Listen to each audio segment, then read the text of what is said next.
penny would buy a big Hershey bar. Okay. Yeah. Anyway, I got to meet him at Michael Richter's pewter factory is in Estes Park, Colorado. Okay. And he had a pewter of Gene Autry and the Horse Champion, which had long passed. Right. And my Swamp Rat 30, the one that's in the Smithsonian. I think we have one over at the building to look at. And so Michael Richter once a year would have this big gala banquet, $10,000 a table. And the money went to charity. Okay. But it got the stars there, the Everly Brothers, they had them, they would be there, and there was a couple others, I forget who all they were, and they'd have this autograph table. It was about this long, but a little narrower. And I would always request to sit by Mr. Autry. Yeah. He was the nicest guy you'd ever meet. He was so nice, it was unbelievable. Is that right? Oh yeah, just and talk slow, go on. But he was 90. Right. And he had a little pulse, we thought. It was actually Parkinson's. Okay. So the first time, it's so funny. I'm sitting there and he's signing the autographs and this lady comes up and you could reach right across. It's a narrow table. Right. And she says, Mr. Autry, can I have your picture? And it was like a Dr. Jekyll and a Mr. Hyde. He said, absolutely not. And reached over and pushed her like this. Oh my. Next.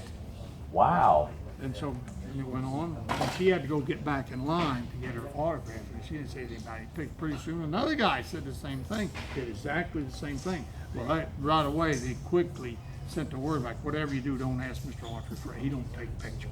Right. So we got through the autograph session that night where it was all over, and then he had a little, what they call afterglow.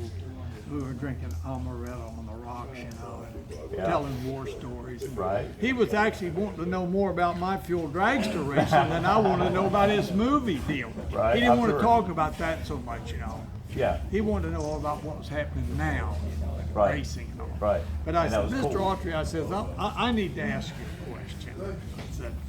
I said, you don't have to answer it if it's something funny, What is it about the pictures? I said, you're the nicest guy in the world. I said, but somebody says take a picture and you just change. He says, well, Don, he says, I'll tell you. He says, you see my hands? He says, I have a little palsy. He says, and invariably they'll want to get in the picture. And they will hand this strange camera. Now remember, this is 40-some years ago. Sure. They'll hand this strange camera to somebody that's never seen it before. And I get all set for the picture, and then they have to stop and go back around and try to help the guy get the camera right. And my hands start shaking, and he says, it goes on for about 3 hours. And he says, the autograph session is over. Right. And so my neurologist says, the minute they say picture, get them away from you real quick, because that starts to make him nervous. Oh, wow. Okay. And he says, then get to the next person. He says, and then it goes away. I'll be darned. Well, Wow. everybody does it. And now today it's even worse. They hand their cell phones here. Like just a few minutes ago, I was thinking of Gene Autry because they handed the cell phone and the guy couldn't operate it. I mean, I will carry him to my grave. Right. That's a neat story.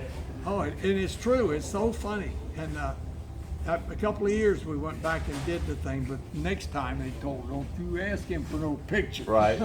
Did you get your picture with him? No. No. No, I didn't. Right. I got a picture of you.